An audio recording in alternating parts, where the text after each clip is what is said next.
اللہ کا ذکر کرنا. نبی صلی اللہ علیہ وسلم نے فرمایا جو آدمی اپنے بستر پر آئے لیکن اللہ کا ذکر نہ کرے وہ بھی اس کے لیے باعث حسرت ہوگا، یعنی بستر اس کے خلاف گواہی دے گا. عبداللہ بن مسعود کہتے ہیں کہ اللہ کا ذکر کرتے وقت نیند کا آنا شیطان کی طرف سے ہے، یعنی اللہ کے ذکر کے دوران سونا شیطان کی طرف سے. اگر چاہو تجربہ کر کے دیکھ لو، اور جب تم میں سے کوئی سونے کا ارادہ کرے تو اللہ تعالیٰ کا ذکر کرے. تسبیحات فاطمہ پڑھنا یہ ہر تھکاوٹ کا علاج بھی ہے. سیدنا علی سے روایت ہے کہ فاطمہ رضی اللہ تعالیٰ عنہا کے ہاتھوں میں چکی پیسنے کی وجہ سے تکلیف ہو گئی، گٹھے پڑ گئے، تو وہ اس کی شکایت لے کر نبی صلی اللہ علیہ وسلم کی خدمت میں حاضر ہوئی، کیونکہ انہیں پتا چلا تھا کہ آپ کے پاس کچھ غلام آئے ہیں، لیکن ان کی ملاقات نبی صلی اللہ علیہ وسلم سے نہ ہو سکی. اس لیے حضرت فاطمہ نے حضرت عائشہ سے اس بات کا ذکر کیا. جب آپ گھر تشریف لائے تو حضرت عائشہ نے اس کا تذکرہ کیا.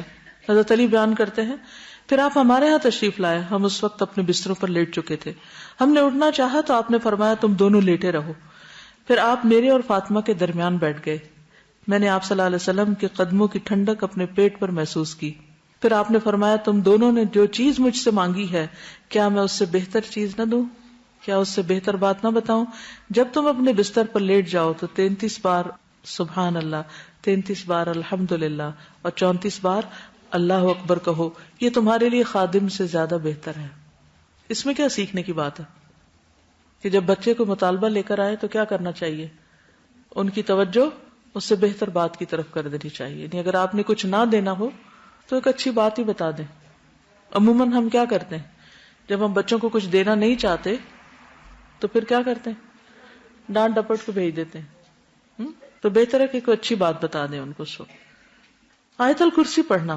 آیت الکرسی شیطان سے محفوظ رکھنے والی آیت ہے.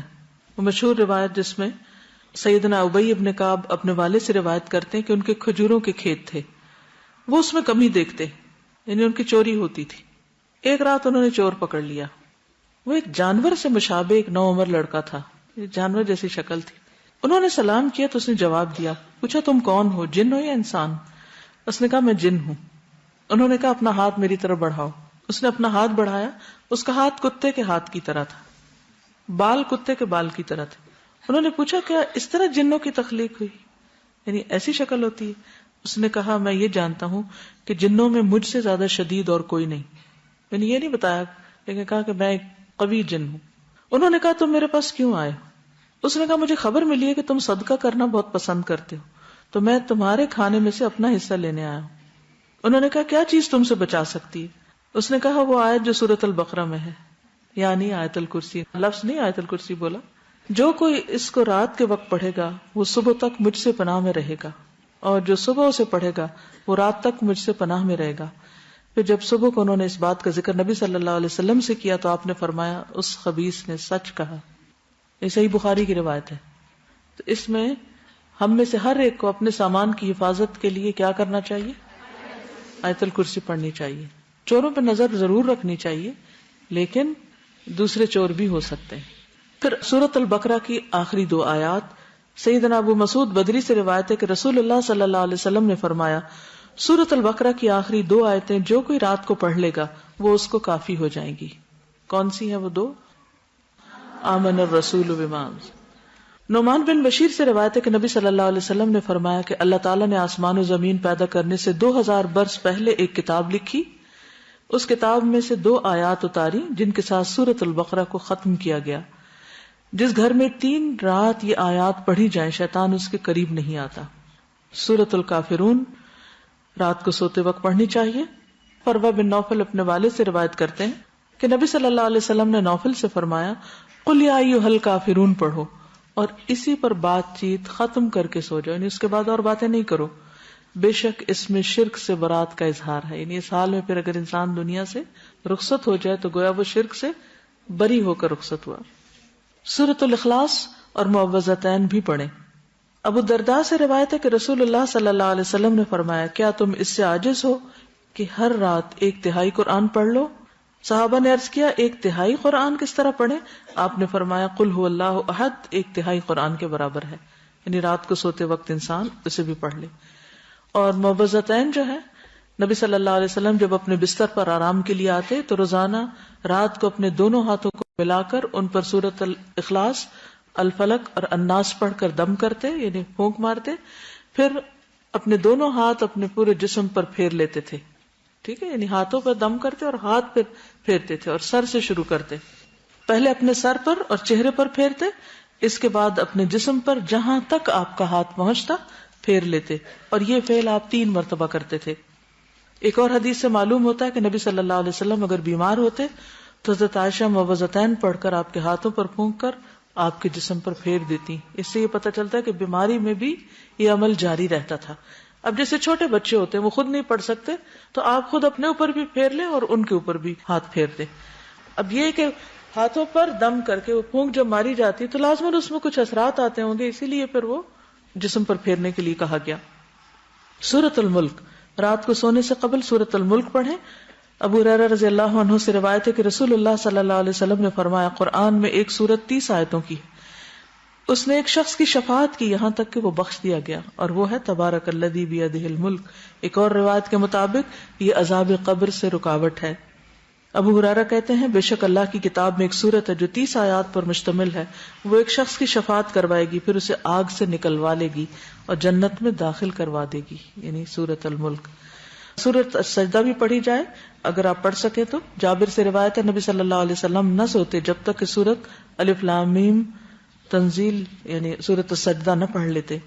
ایک اور روایت میں بھی آتا ہے کہ آپ اس وقت تک نہیں سوتے تھے جب تک سورت السجدہ اور تبارک نہ پڑھ لیتے.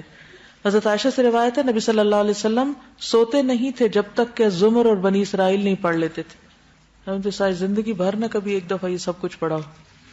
ہم کیوں نہیں پڑھ سکتے؟ ہمیں کیا مشکل ہے؟ کیونکہ ہم بہت مصروف ہیں. ہماری اکثریت کی مصروفیت کیا ہے؟ ہمیں تو سونے کا ٹائم نہیں ملتا تو سوتے سوتے دیر کر دیتے ہیں، پھر اس وقت ہم صورتیں پڑھنے بیٹھ جائیں تو آدھی رات یوں گزر جائے گی. پھر کچھ اور مصنون دعائیں بھی ہیں جو رات کو بستر پر آ کر پڑھنی چاہیے. ایک تو وہی اللہم قنی عذابک یوم تبعث عبادک، پھر اللہم بسمک اموت واحیا، اور پھر الحمدللہ الذی اطعمنا وسقانا وکفانا وآوانا فکم ممن لا کافی لہ ولا مؤوی. حضرت انس کہتے ہیں کہ حضور صلی اللہ علیہ وسلم بستر پر جا کر یہ دعا پڑھا کرتے تھے. ایک اور روایت میں زہیر النماری کہتے ہیں کہ آپ یہ پڑھتے تھے اللہم اغفر لی ذنبی واخسأ شیطانی وفک رہانی وثقل میزانی وجعلنی فی الندی الاعلی. اے اللہ میرے گناہ بخش دے، میرے شیطان کو دفع کر دے، میرے نفس کو آزاد کر دے یعنی آگ سے، میرے میزان کو بھاری کر دے، مجھے اعلی مجلس والوں میں شامل کر دے. عبداللہ بن عمر نے ایک شخص کو سوتے وقت یہ پڑھنے کو کہا اللہم خلقت نفسی وانت توفاها لک مماتها ومحیاها ان احییتها فاحفظها وان امتها فاغفر لها اللہم انی اسألک العافیہ. پھر ایک اور روایت ابو ہریرہ کہتے ہیں کہ نبی صلی اللہ علیہ وسلم نے فرمایا جو شخص اپنے بستر پہ جانے لگے تو اسے چاہیے کہ وہ اپنے کپڑے کے کنارے سے اسے 3 بار جھاڑ لے، پھر یہ دعا پڑھے بسمک ربی وضعت جنبی وبک ارفعہ ان امسکت نفسی فاغفر لها وان ارسلتها فاحفظها بما تحفظ به عبادك الصالحین. اے میرے رب تیرا نام لے کر میں اپنا پہلو رکھتا ہوں، تیرے نام ہی کے ساتھ اس کو اٹھاتا ہوں، اگر تو میری جان کو روک لے تو اسے بخش دینا، اور اگر واپس بھیج دے تو اس کی حفاظت فرمانا جس طرح تو اپنے نیک بندوں کی حفاظت فرماتا ہے. انس بن مالک کہتے کہ رسول اللہ صلی اللہ علیہ وسلم نے فرمایا جس نے اپنے بستر پر لیٹتے ہوئے یہ دعا پڑھی تو اس نے ساری مخلوق کی بیان کردہ اللہ کی تعریفیں کہہ ڈالی. اتنی خوبصورت دعا کہ گویا جتنی مخلوق ہے اللہ کے وہ جو اللہ کی تعریف کرتی ہے اس نے اس طرح کی تعریف کر ڈالی.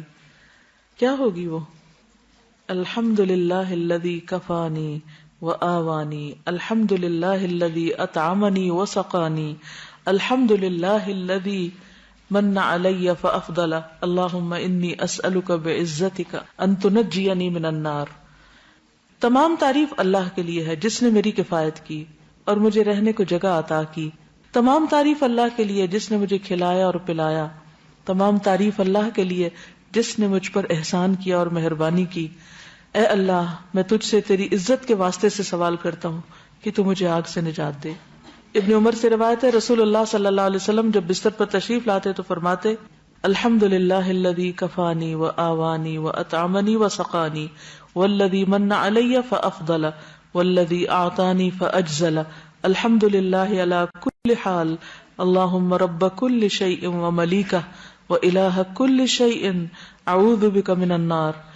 تمام تعریف اللہ کے لیے ہے جس نے میری کفایت کی اور مجھے رہنے کو جگہ عطا کی، مجھے کھلایا اور پلایا، اور وہ ذات جس نے مجھ پہ بہت احسان کیا اور بہت زیادہ کیا، جس نے مجھے دیا اور بہت خوب دیا. ہر حال میں اللہ کی تعریف. اے اللہ، اے ہر چیز کے پالنے والے اور اس کے مالک، اے ہر چیز کے معبود، میں آگ سے تیری پناہ چاہتا ہوں. اس قدر خوبصورت دعا ہے. ابو ہریرہ سے مروی ہے کہ ایک مرتبہ ابو بکر نے عرض کیا، اے اللہ کے رسول صلی اللہ علیہ وسلم، مجھے ایسی دعا سکھا دیجئے جو میں صبح شام بستر پر لیٹتے وقت پڑھ لیا کروں. تو آپ نے یہ دعا سکھائی، اللہم عالم الغیب والشہادۃ فاطر السماوات والارض رب کل شیء وملیکہ اشہد ان لا الہ الا انت اعوذ بک من شر نفسی ومن شر الشیطان وشرکہ. پھر نبی صلی اللہ علیہ وسلم نے فرمایا، جو شخص اپنے بستر پر جا کر یہ دعا پڑھے اس کے سارے گناہ معاف کر دیے جائیں گے، خاص سمندر کی جھاگ برابر ہوں. لا الہ الا اللہ وحدہ لا شریک لہ، لہ الملک ولہ الحمد وہو علی کل شیء قدیر، لا حول ولا قوۃ الا باللہ، سبحان اللہ والحمد للہ ولا الہ الا اللہ واللہ اکبر. برا بن عازب کہتے ہیں نبی صلی اللہ علیہ وسلم نے ایک صحابی کو وصیت کی اور فرمایا، جب تم بستر پہ جانے لگو تو یہ پڑھا کرو، اللہم اسلمت نفسی الیک وفوضت امری الیک ووجہت وجہی الیک والجأت ظہری الیک رغبتا ورہبتا الیک لا ملجأ ولا منجا منک الا الیک آمنت بکتابک الذی انزلت ونبیک الذی ارسلت. اے اللہ، میں نے اپنی جان تیرے حوالے کی، اپنا معاملہ تجھے سونپا، اپنے آپ کو تیری طرف متوجہ کیا، اپنی پشت کو تیری پناہ میں دے دیا، تجھ سے امید کے ساتھ اور خوف کے ساتھ، تیرے سوا کوئی جائے پناہ اور نجات کی جگہ نہیں. میں ایمان لایا تیری کتاب پر جو تو نے نازل کی اور تیرے نبی پر جس کو تو نے بھیجا. دیکھیے کتنے ذکر ہیں، کتنی دعائیں ہیں، ایک سے ایک بڑھ کر خوبصورت ہے. سیدنا سہیل سے روایت ہے، جب ہم میں سے کوئی سونے لگتا تو ابو صالح کہتے دائیں کروٹ پہ سو جاؤ اور یہ دعا پڑھو، اللہم رب السماوات ورب الارض ورب العرش العظیم ربنا ورب کل شیء فالق الحب والنوى ومنزل التوراة والانجیل والفرقان اعوذ بک من شر کل شیء انت آخذ بناصیتہ اللہم انت الاول فلیس قبلک شیء وانت الآخر فلیس بعدک شیء وانت الظاہر فلیس فوقک شیء وانت الباطن فلیس دونک شیء اقض عنا الدین واغننا من الفقر. نیند آنے تک ذکر کرتے رہیں. ربیہ بن کعب اسلمی کہتے ہیں، میں دن کے وقت نبی صلی اللہ علیہ وسلم کی خدمت کرتا، جب رات ہو جاتی تو میں آپ کے دروازے پر جا کر رات گزارتا، میں آپ کو ذکر کرتے ہوئے سنتا رہتا، آپ سبحان اللہ سبحان اللہ سبحان ربی پڑھتے رہتے، یہاں تک کہ میں اکتا جاتا اور مجھ پہ نیند کا غلبہ آ جاتا اور میں سو جاتا. رات کو پہلو بدلتے وقت لا الہ الا اللہ الواحد القہار رب السماوات والارض وما بینہما العزیز الغفار. رات آنکھ کھل جائے لا الہ الا اللہ وحدہ لا شریک لہ لہ الملک ولہ الحمد وہو علی کل شیء قدیر الحمد للہ وسبحان اللہ ولا الہ الا اللہ واللہ اکبر ولا حول ولا قوۃ الا باللہ. پھر کہے اللہم اغفر لی، یا کوئی دعا کرے تو اس کی دعا قبول ہوگی. اگر بستر سے اٹھ کر وضو کرے اور نماز پڑھے تو نماز قبول ہوگی. پھر برا خواب آ جائے تو دعا پڑھیے اعوذ باللہ من شر الشیطان وشرہا. پھر نیند میں ڈر جانے پر بھی دعا پڑھے اعوذ بکلمات اللہ التامات من غضبہ وعقابہ وشر عبادہ ومن ہمزات الشیاطین وان یحضرون. زبانی یاد کر لیں ورنہ رات کو اٹھ کے لائٹ آن کر کے کہاں سے ڈھونڈ کے پڑھیں گے. نیند میں ڈر جائیں تو پڑھیں اعوذ بکلمات اللہ التامات من غضبہ وعقابہ وشر عبادہ ومن ہمزات الشیاطین وان یحضرون. پھر اسی طرح خالد بن ولید کہتے ہیں، میں رات کو نیند میں گھبرا جایا کرتا تھا تو نبی صلی اللہ علیہ وسلم کی خدمت میں حاضر ہوا تو میں نے عرض کی، میں رات کو نیند میں ڈر جاتا ہوں تو میں اپنی تلوار اٹھا لیتا ہوں اور جو چیز سامنے آتی ہے اسے مار ڈالتا ہوں. آپ نے فرمایا، کیا میں تمہیں وہ کلمات نہ سکھاؤں کہ جو روح الامین نے مجھے سکھائے؟ میں نے کہا کیوں نہیں. آپ نے فرمایا، کہو اعوذ بکلمات اللہ التامات التی لا یجاوزہن بر ولا فاجر من شر ما ینزل من السماء وما یعرج فیہا ومن شر فتن اللیل والنہار ومن کل طارق الا طارقا یترک بخیر یا رحمان.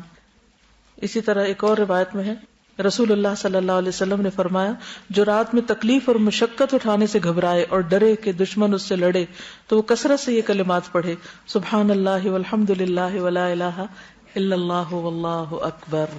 وآخر دعوانا ان الحمد للہ رب العالمین.